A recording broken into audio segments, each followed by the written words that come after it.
so much for joining us today. We have a special guest. For those that are joining in for the first time here on this channel, or if you're listening in on the podcast on Apple or Google, my name is Travis Patterson, and I'm an interview coach, author, best-selling author, and speaker. And today we have instructional coach Gretta Harris. She is an educator, and she has a background of being a teacher, but she was elevated in her role. And we're going to speak a little bit more about what it means to be an instructional coach. And from that point, we're going to ask her some questions. But today we have the expert. So definitely make sure that you're bringing the best questions possible. So Gretta, thank you. Thank you Hello.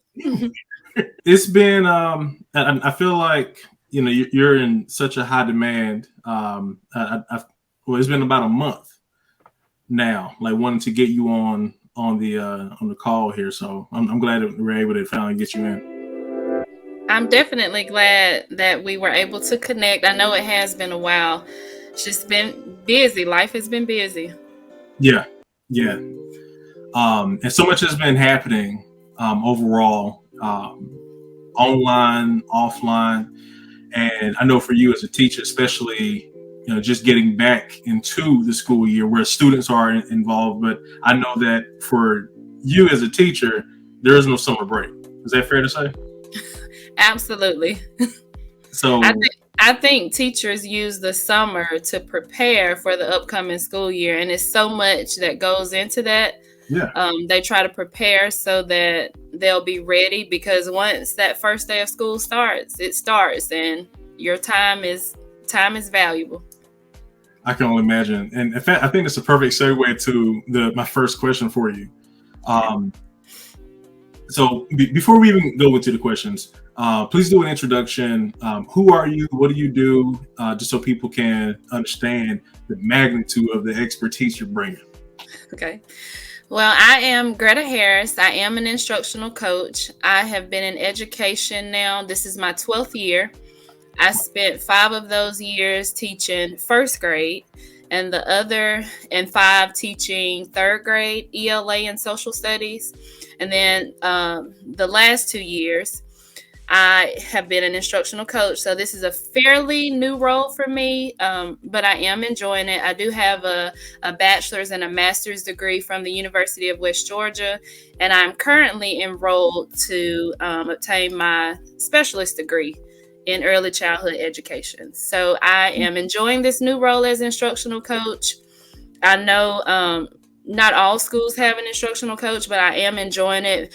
Mainly, my goal is to support and mentor new teachers.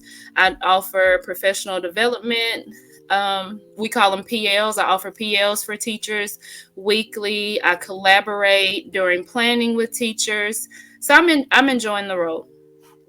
Wow. So would you say that in your role, that is a promotion from being a teacher? Absolutely. And I would say that this role is kind of the step between becoming an administrator.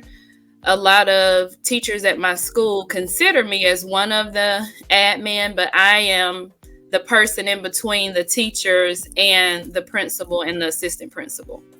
That it makes sense. I think one thing that anyone who's watching this would have in common is that we've all been a student at some point. So when you're in school, you don't know, what title, the teachers and the educators have. You just see like all the adults, all the professors, like they're teachers, like this is their level. Can you describe the organizational flow of from first year teacher to where you are now and what's after this? So I will say that for educators, one thing about us, no matter if you're a first year teacher or you've been in it for 20 years, you are always learning something. You have your new teachers who are trying to figure it out, but they also bring so many great ideas for veteran teachers. And then you have your veteran teachers who have a wealth of knowledge basically from experience, and they're able to kind of help those new teachers. So I think education is one of those things where you can never learn all there is to know. Education is always changing. So again, no matter if you're a first year teacher or it's your 20th year, there's still something that you can learn and grow in. That makes sense. So first year, you're coming in. I know you can be a substitute teacher. You can be a paraprofessional. You can be a teacher assistant. You can be a teacher. What's after that? Like, what does that ladder look like? Okay, so after a teacher, you can become an instructional coach. You can become an administrator, where that's the assistant principal or the principal. And then past that, you have some educators who go to that district level and they work at the county office, like the Board of Education for their district. And then you even have some educators who may potentially work for the state. Wow. I never even thought of that. And again, as a resume writer, oftentimes I'm working with teachers who have been in their role for 4 to 7 to even 10 years, and they're looking for another teacher role, not necessarily a real promotion or elevation, but more so into another subject if they have taken on another certification, or into a different school or a different state, but it's usually in that same grade or in that same type of level and role. So that's very interesting. So earlier we were speaking about, all right, you just got past the summer break, but there's no real summer break. Right. Absolutely. A lot of first year teachers ask me about work-life balance, and do teachers actually work 40 hours? So most teachers I speak to, they're like, all right, I got lesson plans. It's 8 p.m. at night. You know, when do you clock out? What does that day look like? I don't think teachers ever clock out, honestly. I know when I first started teaching, I would get to school about 5 a.m. and my students didn't report till 7. So I would get there 2 hours prior to the students coming. And then I would be the last one to leave as a first year teacher, because there's so much that you have to get done, from preparing, working on lesson plans. Like lesson plans, that's the smallest thing on the to-do list to do. But there's so much from communicating with parents, making sure you fully understand the standards before you teach them to your students. So I think that's one of the hardest things that educators struggle with, is having that work-life, home-life balance. And that's one thing that I was never told before going into education. So I really, for the first part of my career, I struggled with having that balance. Yeah. And feeling like I didn't have enough time to get it all done. So what I would do is I would be the last one to leave work, and then I would go home and I would work, whether that's grading papers, responding to parents through emails or Class Dojo. Yeah. There are just so many things that a teacher, has going on, and your brain constantly is on the go, constantly thinking about, hey, what do I have to do this week, next week? This kid needs this. What can I do to help this student who's not performing? So I don't think we as educators ever kind of clock out. That is interesting. And there's got to be some positives too. Absolutely. Because Absolutely. I feel like, it's got to be a reason why. And I feel like with teachers, out of all the resumes, out of all the interview coaching I've ever done, teachers are one of the few professions where they're there for 15 years, 5 years, 20 years, and they just keep coming back. So what would you say is a huge benefit of being a teacher, especially knowing that you're not going to clock out when you go home? Absolutely. I can't speak for everyone, but for me, I know that it's teaching or being an educator is a part of my purpose. I know that's one thing that God put me on the earth to do. Even though I'm not currently in the classroom, I'm still teaching adults, or I still push in and I help teachers teach their lessons. But I would say that when I was in the classroom, I got so much joy from seeing my kids, the students' growth by the end of the year. I made so many connections with parents, even to this day.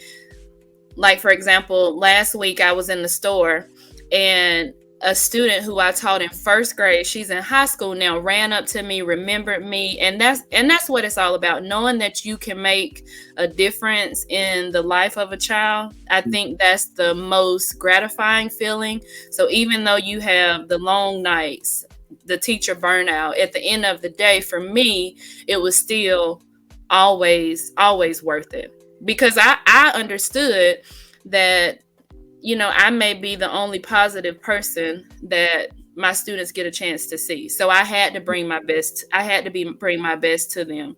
Like the home life of students is just different. Every kids are not, privileged, or kids don't necessarily have a mom and a dad in the household. I had several students, grandparents were raising them, or their family members died early on, and they're in foster care, different things like that. So for me, being that extra support for my students, that's what it was all about. That means the world. I remember when I first started my resume business, I needed some money in between, and I was asked because I was doing some mentoring around my home city back in North Carolina, and I'm trying to think what is the guy's title. I remember his name was Eric, but he had an office pretty much right beside the superintendent. And he asked me, like, Travis, would you mind being a teacher assistant and a mentor for some of our students? Which kind of opened up the door for me to look more into being a substitute teacher. And it really gave me a true first person insight and an experience of what I was going to say real teachers go through. And not to say that substitutes aren't experiencing their version of it, because they are. TAs definitely are, they are as well. And depending on what state the person is in, I believe that they can be called a TA or a paraprofessional. I think those terms can be interchangeable. Is that right? Yes, absolutely. Now, I will tell you that I started when I graduated from West Georgia with my bachelor's. I didn't get it. I couldn't find a teaching job like right off. It took me a year. So what I did was I took that year and I was a substitute teacher. I actually did a long-term sub position. And I will tell you that really gave me the experience that I needed, and it prepared me for becoming a teacher, not my degree. So I think that was helpful for me as an educator to have that experience, because there were just some things that college could not prepare me for when it comes to teaching. I don't know if you know, but you just really said something there. And I think a lot of people could appreciate that if they knew that. I mean, there's a lot of things that you're going to learn in school and in college, but just being a substitute teacher, I mean, according to what you're saying, and I back it up 100%. Going directly in, if you really want to know what it's like being there, no matter if it's kindergarten, K through 12, working with them, being a sub will help you get your first experience. Absolutely. And one thing that also helped me is, as a sub, after I did the long-term sub position, I would pick up sub jobs for different grade levels, because kindergarten is completely different from 5th grade. Yeah. And I wanted to be well adept in both grade levels, or in lower elementary and upper elementary. Why would you say new teachers quit? It's ironic that you asked that, because for my specialist degree right now, that's what I'm currently conducting research on. I know teacher burnout, you'll see it all over TikTok. Teachers are burnout. They're ready to leave the profession.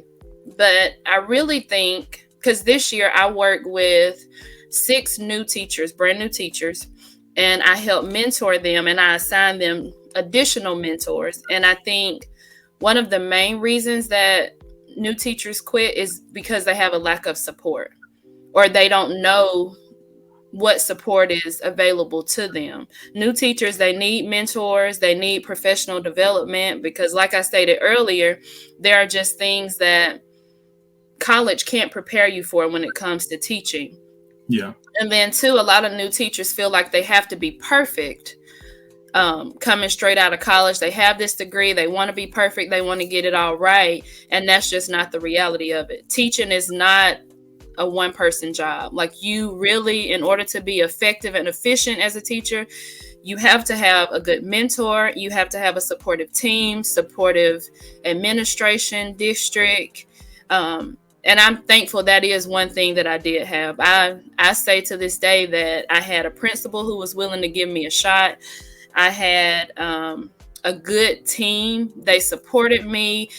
Any issue that would come up, I would go to them and they would tell me how to handle it. And I think that may be part of the reason for teacher burnout. And then I have to mention the pay. Teachers are not paid what they deserve. Yeah, I agree. Do you feel like that's just in America, or is that worldwide? I think it is worldwide. And I say that because I am actually, my research project for my specialist degree, that's one thing that we're researching, and it's it's worldwide. I know at some point in time, people just say, teachers are more respected overseas. They're paid the same amount as lawyers and different things. But I think just the global economy really has changed what teachers are paid. And it doesn't mean that they're not appreciated, but it's always made me wonder. I was working with a client out of Michigan, and was it Michigan? Either Michigan or Chicago, somewhere up north. And they were telling me that the superintendent was making six figures. And the teachers, were a whole lot less than that. They were like a third of what they were making. And I just couldn't wrap my mind around, why that is. Why do you think teachers are paid what they are? And I know you're in Georgia, so why do you think teachers are paid what they are? I honestly, of course, right. I'm not sure. I'm curious as to that as well, because we are essentially training the future doctors and lawyers who are being paid, the big bucks. So I can't really say why it is. I know at one time, everybody went to school, everybody wanted to be a teacher. And so the demand for teaching was very high.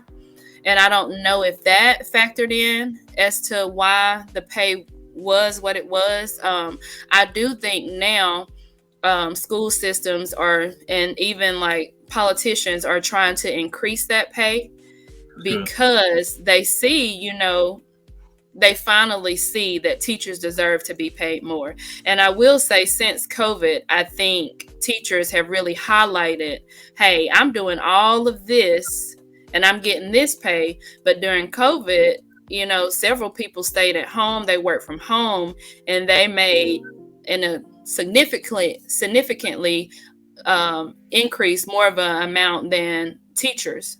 Yeah. And I think that kind of spotlighted that, hey, wait a minute, somebody can stay at home and get paid this amount of money, but I am putting in more than 40 plus hours and I'm not getting paid what I should.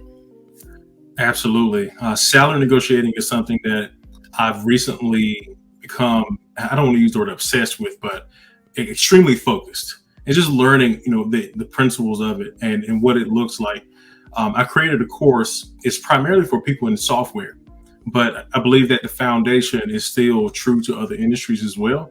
If you're watching this video on YouTube, or if you're not on YouTube, definitely come over to and subscribe to the channel. You will see a link at the bottom of this video where you can get free access to the salary negotiating course, where it will teach you exactly what to say, when to say it. And again, it's primarily, just full disclosure, it is primarily for people who work in software and tech, because there's a bigger budget in that industry. But to the principle of what Gretta is sharing, no pun intended by saying principle, because we're talking about educators here, but to the point of that, if you are leveraging your value and you're able to show it, and as far as how you're positioning it, then there should be some way for you to illustrate that path to more pay. So I don't want to hold you. I do have just a couple more questions. I know you may not. I know you're not at the teacher level right now, but even at the stage where you are now, do you still have take-home work as well? Oh, absolutely. Absolutely. One thing as an instructional coach, I try to take some of the workload off of my teachers just to help them, because a big part of what I do, I focus on like morale boosters for my school, trying to bridge that gap to reduce teacher stress. And we want to retain our teachers. So I take things home just so that my teachers, they don't have to work too late, because they do have so much on their plates. Education is always changing. And I think that's another thing that new teachers are not told. They're not told that they have to be flexible. Just because you did something one way one year doesn't mean the next year you can, do everything the same. Agreed. But even as instructional coach, I give weekly PLs, so I have to prepare for professional developments to redeliver to my teachers. I go to different trainings. I have to prepare slideshows. I help with collaborative planning. I try to look at the latest research. I try to look at information from the state to help prepare our kids to take their end of the year assessments. So there's still, even at this level, so much more that I actually have to do. Wow. In your experience, but also with helping first year teachers, what advice would you have for these teachers to find a mentor? So if you're in your school and you said that your principal gave you an opportunity, what advice would you give to a first year teacher for them to find a mentor in their school or even outside of the school? Well, and typically I know for my school district, and I think most of the surrounding districts, they actually have a mentoring program now for new teachers. So it should be something that new teachers, they don't necessarily have to ask for. It should automatically be provided for them. But if it's not, I think they should go to administration and say, hey, I need a mentor, or can you set aside a time for me to go and observe a veteran teacher? Because a big part of being successful as a new teacher is learning from others. And it's okay for you to go and observe other teachers. It doesn't mean that you're not being successful as a new teacher. It's just that you may not know certain techniques, certain strategies, and that's something that's a quick fix that you can easily learn, and it won't take long for you don't have to go through a course, but just spending 30 to 45 minutes in a veteran teacher's classroom can really be beneficial to a new teacher. That is so good. Just a couple more questions for you. It's probably one of the last for sure. What's more valuable than the pay? You come in, you show up. What is more valuable that you take home better than the pay? That I made a difference in the lives of teachers and students. That's more, no amount of money can measure up to that. I love it. And I've spoken to people who earn $200K, $100K, $80K, $90K, and you'll think, oh man, they make money, they must be happy. But these are the same people who hate their jobs. Absolutely. They hate what they do. And there's people who are making $30K, $20K, $50K, $60K. And some of those people may hate their job too. Mm-hmm. But what I've learned is if you as the individual, if there's something beyond the paycheck, if you know you're making a difference, if you know that you're within your purpose, then there's something larger than a paycheck that's more valuable than anything that anybody is bringing home. And that's that joy, that's that difference that you're making. Absolutely. And there are ways that an educator that you can earn extra money. You can go back and get a degree. You can sign up to be a leader of a different club at your elementary school. There's a supplement that you can receive for that. And then there are different, like say your district offers some type of training. Typically, they will compensate you for your time attending those trainings. So I think for teachers, you should also, and new teachers, reach out and ask if there are any resources available for you, or if there's any ways that you can get some type of supplement or additional pay. Because I remember what that salary was like my first couple of years teaching. Yeah, that's a gem. That's a gem that you just shared. Make sure you guys write that down. And I know teachers who they become a cheerleading coach or a basketball coach. And there's different ways to add additional income. If you have additional time, I know that there's programs where you can teach online for different programs, teaching English in different countries. You can also tutor. There are tutoring opportunities. So your skill set is definitely not in vain. You're going to make a difference one way or another, especially with what you do. Gretta, is there anything that you would want to make sure that people knew to, if their first year teacher, the number one thing you would say that it would help them to be successful? What would that be? Have balance. That's one thing that I wish starting out I did have. You can be so passionate about something, and not that passion is not, good for you to have. That's what keeps you going. But you also have to have a balance. You have to take care of yourself. You have to take care of things at home. So even though, teaching is not like when the kids go home, your shift is over, even though that's not the case. You may have to work at home some, but at least designate time throughout your day or throughout your week for you just to decompress or have a stress reliever for you. Like for me, it's church. I dedicate time to church. God is first and foremost. I set aside time to work out when I can or do the things that I love. You have to have those things. So it's definitely a balance. All right. So I wanted to make sure that you guys had access to some additional tools, and this is kind of some behind the scenes type of information. So Gretta, you were sharing that there's some resources that teachers can get a hold of for professional development. Yes, absolutely. RESA, that's RESA. They are an educational platform. I think RESA stands for Regional Educational Service Agency.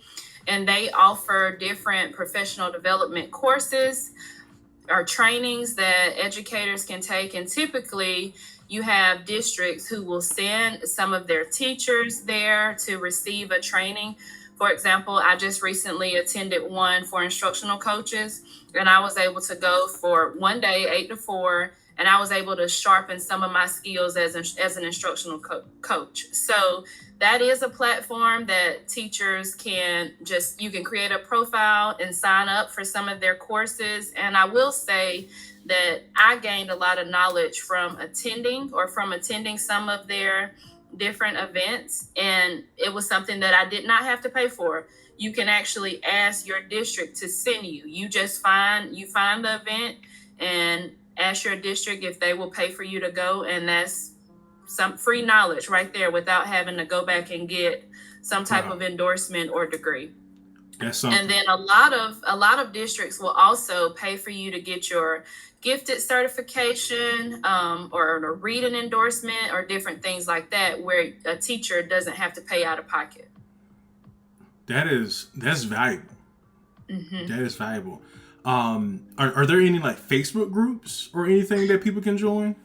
Yes, absolutely. So, like right now, I'm a part of Elementary Educators. It's a Facebook group. And then I'm also a part of an instructional coaches platform through Facebook. Okay. But if you just search Facebook, search Instagram, TikTok, if you search any type of social media platform, Twitter, there are so many amazing educators out there doing great things. So why reinvent the wheel when you can learn something from somebody else? So I would just search all of those platforms. A lot of times, they release so many resources. You can pose a question and then they can give you feedback or advice on how to teach a certain standard, different things like that. Wow. I know TikTok is a huge source right now for learning new things and participating and getting insight. I was in New York this past weekend, and some of the executives and producers were there teaching us how to get information for our articles or get information for being able to pitch to get on TV. And they're saying, go to TikTok and search your topic and see what people are talking about. So yeah, it's a lot of insight there. I imagine LinkedIn is a great place as well. There's groups there for educators and administrators. You can search. You can connect with people through LinkedIn. There's also Ron Clark Academy. Our district actually sent myself along with several other staff members, and it is a private school, and it's for, I believe it's a middle school, but you can actually go to their website and you can sign up for professional development as well.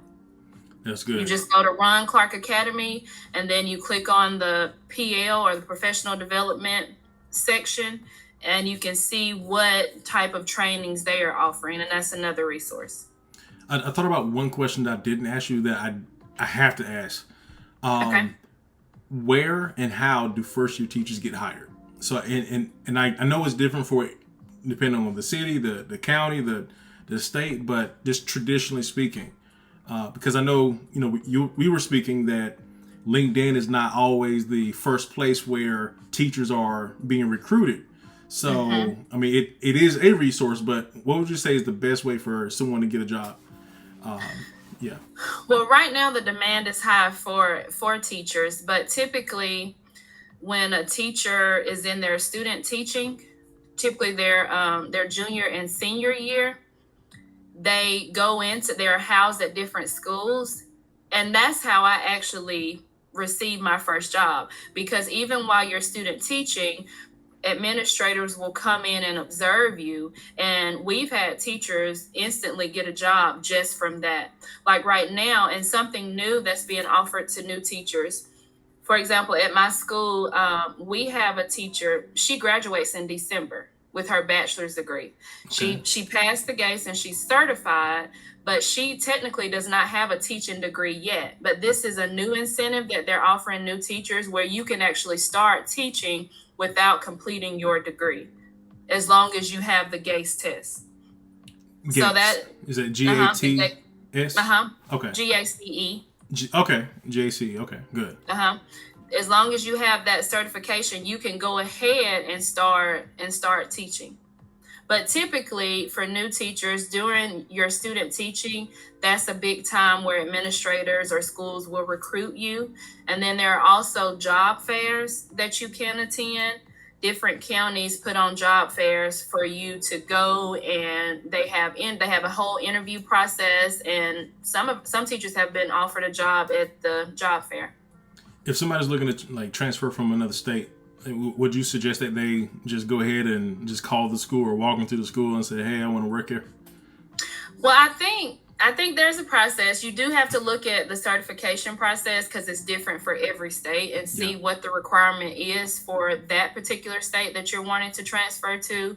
You can go to the school's website and look at the look for the principal's email, and maybe email them and just express interest. And from there, principals will typically get back with you and say, hey, we're hiring or we're not hiring, and they could schedule a time for you to come in and interview then, and then they'll tell you how to go about applying for a position.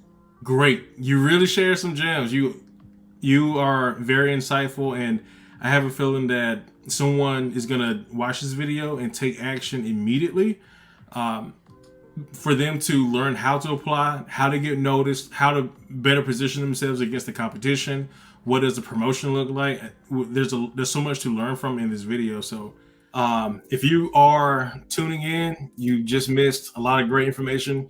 Hit the rewind button. I'm going to let Gretta go from this call, but I got a feeling that there's going to be some requests to bring you back, because there's always more questions and different things that teachers are experiencing. But thank you so much for answering these questions and joining me here on this episode. I have a huge feeling that you're going to help somebody with the information you've shared. Traditionally, people ask me when they want to become a teacher or if they're looking to expand their career, and hopefully they can get some insight from you that will help them move the needle in their career today. No problem. Thank you so much for having me. And again, I don't know all the answers to everything, but I do know, some things that have helped me along the way and that other educators have poured into me. So I'm happy to be a help. Awesome.